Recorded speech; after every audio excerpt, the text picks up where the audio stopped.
In the 1890s, the U.S. was very aggressive. It had a strong sense of nationalism.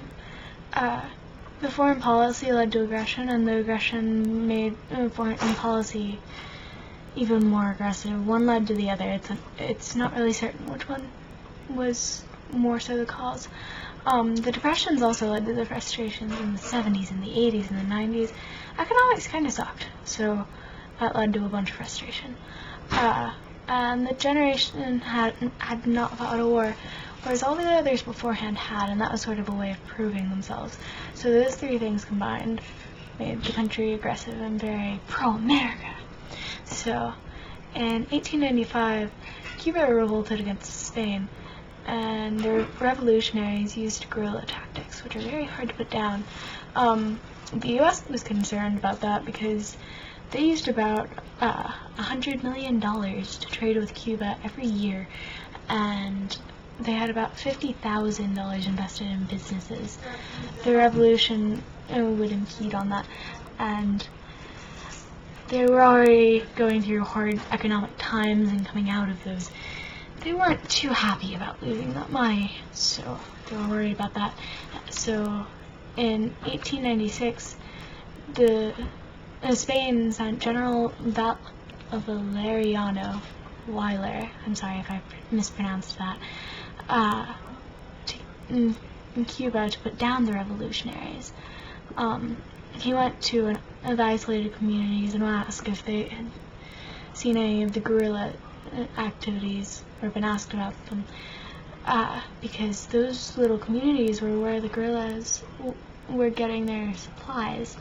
But obviously they weren't telling the truth, so he decided to put reconcentration camps in place, which is basically where they took all the scattered out people and they put them into one location.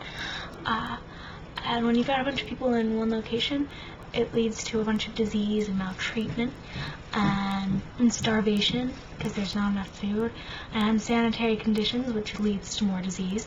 And all of these things combined led to a quarter of the Cuban population dying. 1 in every 4 people died.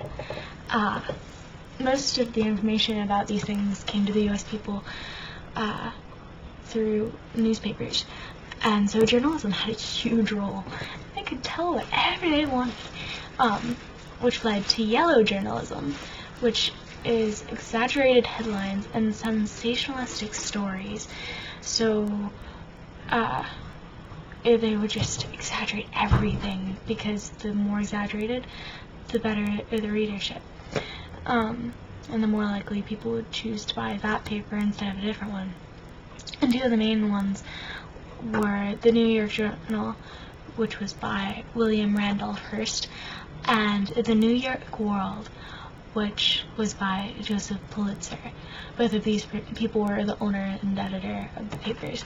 And they portrayed Spain as a brutal bully and Cuba as the underdog because they were a small island and they were going up against a European country, and they portrayed Weyler as the butcher because he was killing all these people.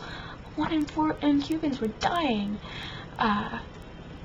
But that wasn't enough to make us go to war. That just kind of made us angry in the humanitarian realm.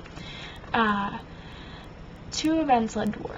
In 1898, February 9th to be exact, Spain was really concerned and puzzled by the yellow journalism. It didn't make sense to them. And Enrique Dupuy de Lome, a name, huh, was the Spanish diplomat in the U.S. And Spain asked him if he thought that the U.S. was going to declare war. And he said no in a private letter, and that President McKinley was a coward. The U.S. people don't like that, because the president represents the nation, so whether they like the president or not, that doesn't go over well. And William Randolph Hearst, the editor and owner of the journal, the New York Journal, as I previously stated, got his hands on this letter.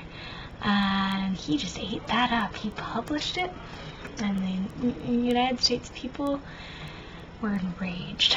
The second event also occurred in 1898, and this occurred February 15th. And keep in mind, this is a month and 6 days later after that letter. The USS Maine in the Havana harbor exploded, and 250 soldiers were killed. The explosion was not intentional, it was an internal explosion, and that wasn't how it was portrayed by the papers. It was portrayed as Spain blowing up their ship and things along those lines, and that made it really no sense if you think about it, because Spain knew they'd lose the war to the U.S., and the U.S. knew that that the U.S. would win the war. Why the heck would they put a bomb on our ship and start war? But the U.S. people weren't thinking that way. So, on March 6th of 1898, about a month later, a little less, President McKinley, goes to Congress and asks them for money, and he gets $50 million. No one votes no. Everyone wants to go to war. On April 19th, the U.S. declares war to keep Spain out of Cuba. And on May 1st, George Dewey defeated the main Spanish fleet in Manila Harbor. So keep in mind, this started in February with the letter from Enrique Duque de Lome, and we defeated their fleet in May, and we only started the war on April 19th. So it was a very short time. The U.S. used 3 different strategies. They blockaded Cuba. They used an army invasion in Cuba, and they encouraged the Philippines to revolt. The Philippines were a Spanish colony, and this revolt was led by Emilia Aguinaldo. They did this to raise the stress on Spain, and so now they have not only 1 colony, but 2 revolting.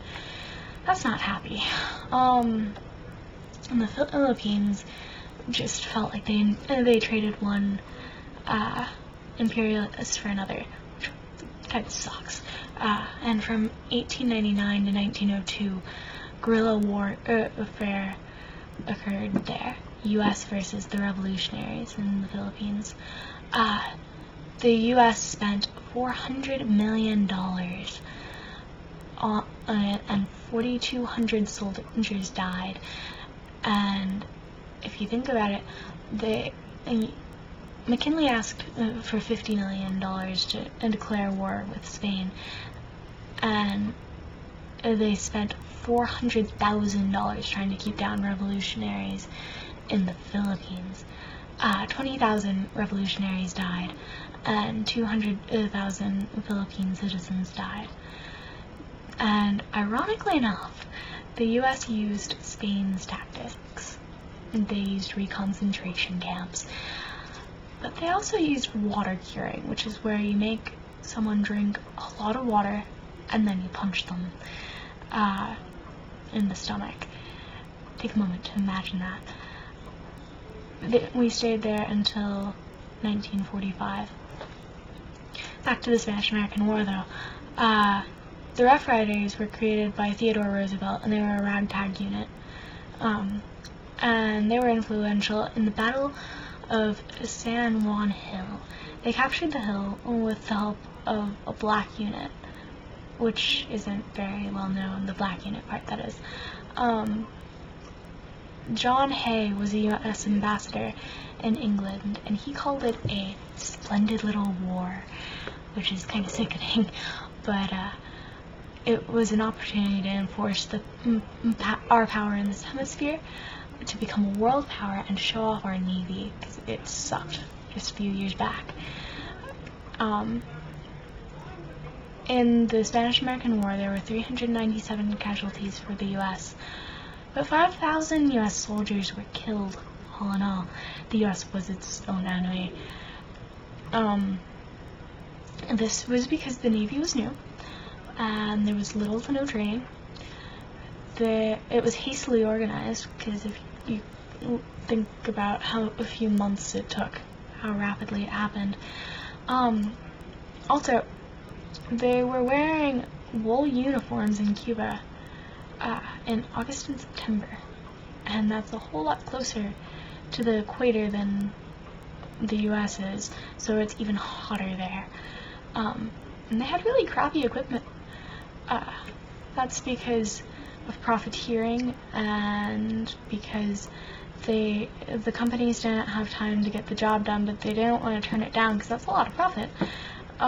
So they were too rushed to complete the orders effectively. Profiteering is making exorbitant profits in goods in short supply, typically at the cost of another person. This was the first time since pre-Civil War that the North and South worked together for a common goal. So they were butting heads before this, but they turned and locked forces to attack Spain. So I suppose that's good. The U.S. emerged as an imperialistic power. In 1898, they annexed Hawaii and the Samoan Islands. In 1899, they had the peace treaty that got them the Philippines and Puerto Rico and Guam. And they also had exclusive trading rights with parts of Asia and Latin America. Those are all pretty imperialistic things. The Teller Amendment was a pre-war amendment that said that the U.S. would not annex Cuba. However, in 1901, the Platt Amendment was passed, and it said that Cuba had it was a limited independent country. It had independence. However, there were three little interventions there. Cuba had the right to self-govern, but it couldn't enter treaties that might limit their freedom. This prevented takeover. It's logical. We just saved your butts from Spain. We're not gonna let you go and get yourselves taken over again. Makes sense. But Cuba said it was hypocritical because the U.S. saved them from one imperialistic power, and now they were being imperialistic. So the second thing was the U.S. kept 2 naval bases in Cuba, one of which was Guantanamo Bay. This was to keep an eye on Cuba and for their protection. But Cuba saw it as babysitting and as a threat, and they didn't like that. And lastly, the U.S. could intervene in any internal or external events of Cuba. Cuba hated that. That pretty much said the U.S. could mingle in any business that they wanted. The U.S. stayed in Cuba for 30 years, till the 1930s when the Depression hit. And lastly, this is really more for the EOCT than anything else, but in 1895 there was a thing called Open Door Policy that John Hay previously mentioned and wanted to have passed. It didn't, but it pretty much said that any country could trade with China anywhere and come and go as they pleased because they were sort of locked in. Anyway, that's the end of the Spanish-American War.